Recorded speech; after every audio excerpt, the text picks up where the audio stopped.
Terima kasih pemirsa dan kembali bersama kami dalam Create Up bersama saya Prisa Samudatu dan rekan saya Vicky Adrian, dan kali ini kami akan membahas mengenai renovasi rumah agar layak jual dan beli lewat startup properti. Sudah tersambung melalui video conference ada Mbak Josephine Petra Lovensa, founder dan CEO dari Secha Home. Selamat pagi.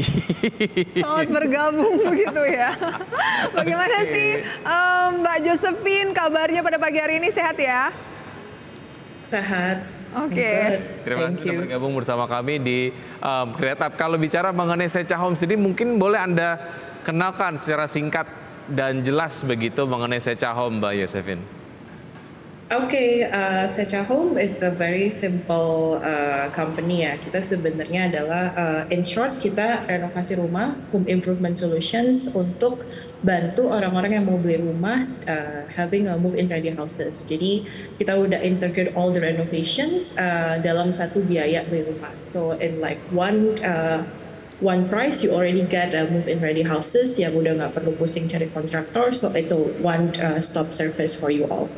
So that's a simple thing tentang Secha Home. Oke, berarti misalnya saya mau jual rumah saya, kondisi rumahnya nggak terlalu bagus sih ya gitu, ada yang udah harus diperbaiki dan lain sebagainya. Saya bisa minta ke Secha untuk perbaiki, kemudian bisa langsung dijual juga melalui platform Secha Home gitu.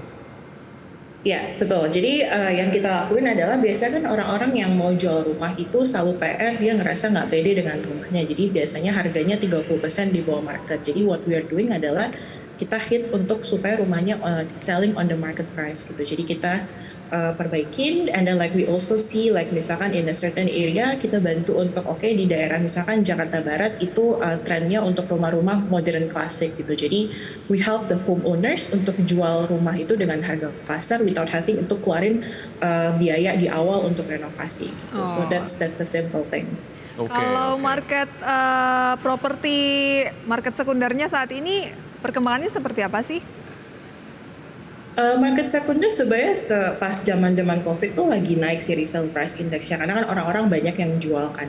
Nah sekarang tuh awalnya kan orang maunya beli market primary ya, karena dengan kondisi yang udah enak gitu untuk pindah. Nah sekarang secondary sebenarnya lagi naik juga gitu, karena dengan sebenarnya before kita juga ada orang yang langsung plug in contractor gitu. Jadi sebenarnya now that the market is still going quite strong sih untuk secondary houses, karena orang-orang mulai berpikir that daripada beli harga primary yang agak mahal, mending mereka kayak ngedadanin dan kayak going to the more strategic locations gitu. Karena sekarang sih orang-orang banyak cari yang market secondary yang ada di dekat-dekat Jakarta gitu. Jadi kan kalau misalnya primary memang bagus, tapi it's literally kayak outside of Jakarta kan. Jadi that's what people like trying to opting to back to the secondary market sekarang. Ya, biasanya kalau pasar properti secondary secara lokasi masih ada di sekitaran Jakarta lah ya, tapi secara harga ya kurang lebih beda tipis lah ya dengan primary market yang ada di daerah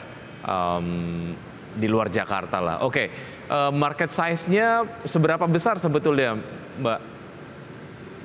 Market size sebenarnya it's very big ya untuk secondary sendiri, karena kan secondary is not only houses, it could be apartment, it could be another property juga. Secondary sekarang it could be like more than 100 billion US dollar gitu, karena kan kita lihat dari transactionnya. So what we are trying to like opting dari situ adalah market optimization. So that's how big the market is, yang dari kemarin belum ada untap, karena kan sebenarnya banyak yang secondary dijual as it is. Jadi kayak it's not that sexy for people to buy a secondary houses gitu. Jadi that's how big the market that we see that we can capture nowadays. Oke.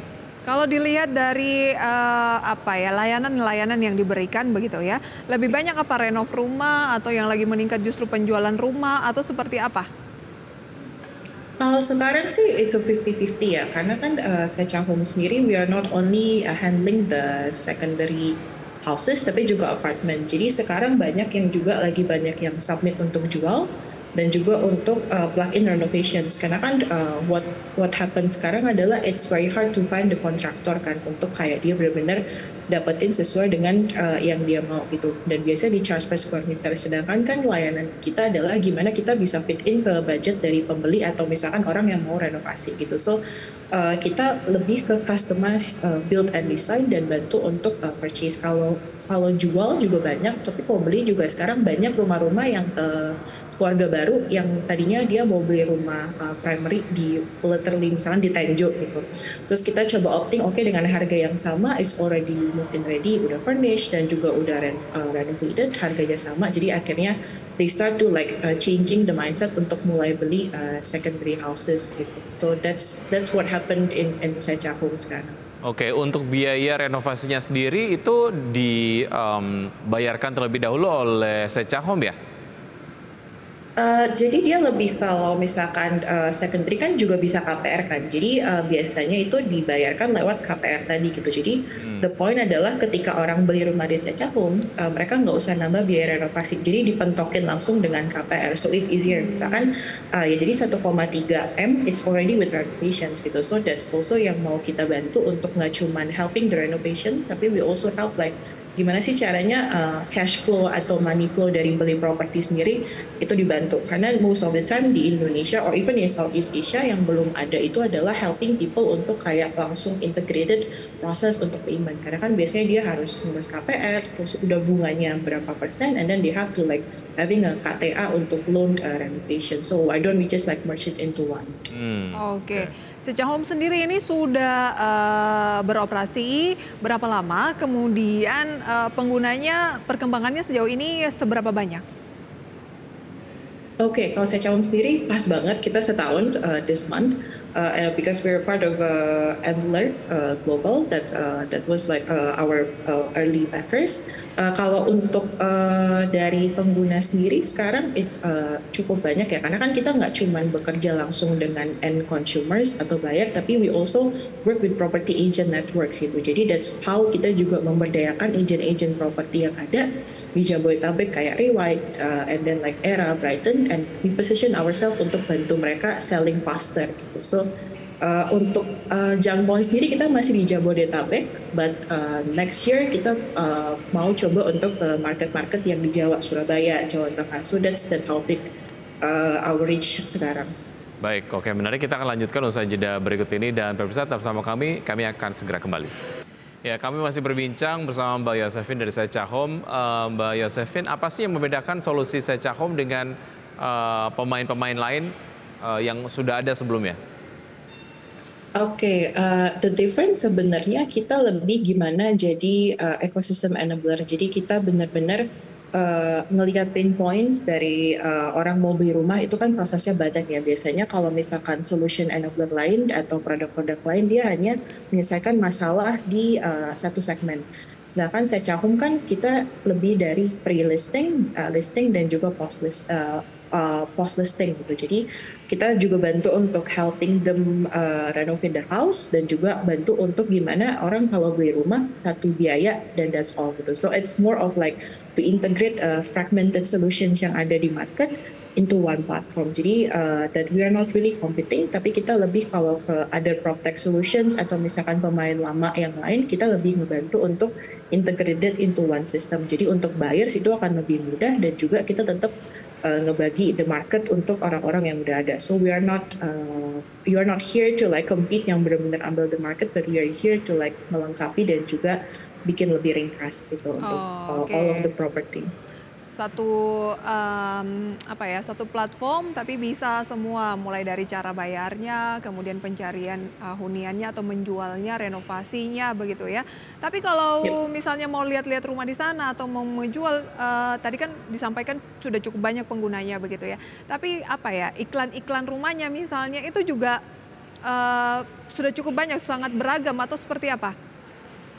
Kalau listingan sih sekarang kita di atas 100 ya, tapi what we are doing adalah orang bisa beli dari website kita langsung ataupun karena kita punya partner agency Jabodetabek, jadi agent misalkan pergi ke agent juga ada listingan kita gitu. Jadi that's how we sell the houses untuk sekarang. Jadi lebih banyak, lebih bukan ads tapi lebih kita taruh listingan bersama agent. So we partner with like some agents and that's how a buyer atau misalkan even sellers yang mau submit rumah bisa lewat agent ataupun langsung as simple as going to our platform and submit the photos of the houses.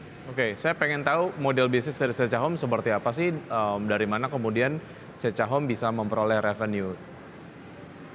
The revenue sendiri dari, karena kan tadi all of kita udah ngurusin semua integrated untuk renovations kan. So we get from the from the percentage dari renovation yang dimasukin ke dalam harga rumah gitu. Let's say it's 1M di rumahnya, and then like we mark up 30% itu udah termasuk project cost, agent commissions, jadi buyer itu bayar 1,3 udah terima bersih. They don't have to think about agent commissions, they don't have to think about kayak segala admin dan AJB, apalagi renovasi. Jadi benar-benar 1.3 it's a hassle free, jadi the revenue coming from the up to 30% markup. Dan itu pun kita lihat dari tipe-tipe rumah yang ada gitu, karena kan kita ambil rumah juga biasanya yang kita nggak ngubah struktural ya, kecuali memang let's say ada buyers yang memang mau plug in untuk tambahin untuk ubah struktural. Jadi yang kita ubah lebih ke home refreshment, improvement, dan juga biasanya kita ubah fasad. Karena kan untuk secondary houses yang bermasalah biasanya di bagian fasad dan juga toilet. So that's the thing that we really change. Baik, satu lagi saya ingin tanya, lebih banyak yang melakukan penjualan rumah di Secha Home atau justru pembelian, dan seberapa seksi saat ini berbicara mengenai properti? Kalau sekarang masih lebih banyak penjualan ya, karena kan itu lebih membantu dari orang-orang yang mau let's say homeowner yang ngerasa nggak pede dengan rumahnya dan mereka juga nggak tahu gimana sih untuk jual rumah. Karena kan kalau jual rumah as it is, yang bermasalah di secondary houses adalah fotonya blur and all of the thing, pre-listing is a very bad thing di marketplace. Jadi biasanya di situ. Kalau market property sekarang seksi atau enggak, kita lebih lihatnya adalah kayak it's still the most stable investment ya untuk orang-orang, karena orang yang beli rumah ke kita nggak cuma untuk tinggal, untuk residential, tapi mereka juga yang mau invest, karena kan we help them untuk let's say flipping the house, flipping the assets, dan juga untuk dia misalkan mau ambil investasi bagus, karena kan kita selalu ambil rumah-rumah yang green stock kan, so that's also the guarantee untuk buyer untuk lihat bahwa oh ini memang daerah yang kalau misalkan kita mau jual 5 tahun lagi valuasinya paling nggak naik 10 kali lipat gitu. So that's how we see the property market now. Oke, semoga memang solusi-solusi yang ditawarkan oleh Secha Home sendiri dapat menjawab permasalahan yang dialami lah ya oleh konsumen sendiri terkait dengan properti begitu. Mbak Josephine, terima kasih sudah bergabung bersama kami. Sukses untuk Anda, sampai jumpa. Oke, demikian pembahasan kita di Kreatif kali ini bersama dengan Secha Home, pemirsa. Dan sebelum kami akhiri, kami update kembali posisi IHSG, deretan saham yang menjadi gainers dan juga losers selama kurang lebih 27 pembukaan perdagangan, 27 menit ya, pasca pembukaan perdagangan sesi pertama. Oke, ini Bursa Efek Indonesia ataupun IHSG begitu sejauh ini bergerak menguat, berada di level 6.977,668, dan saham-saham yang masuk ke dalam jajaran tahap gainers diantaranya adalah H Brand, kemudian ada Cuan, Astra International, Film, INCO, LPPF, dan juga DRMA. Sementara itu top losers ada STRK, ada PSDN, Roti, MENN, FMII, GPSO, Moli, DOOH, dan Rauf. Oke, ada Brand, Cuan masih menjadi top gainers pada awal pekan ini, pemirsa ya. Dan pemirsa, sudah 90 menit kami menemani Anda dalam Power Breakfast. Ya, semoga pembahasan kali ini dapat menjadi referensi dan sumber informasi untuk Anda. Tetap perbarui informasi Anda hanya di IDX Channel, your trustworthy and comprehensive investment reference. Saya Wiki Adrian. Dan saya Prisa Songkodatu. Sampai jumpa.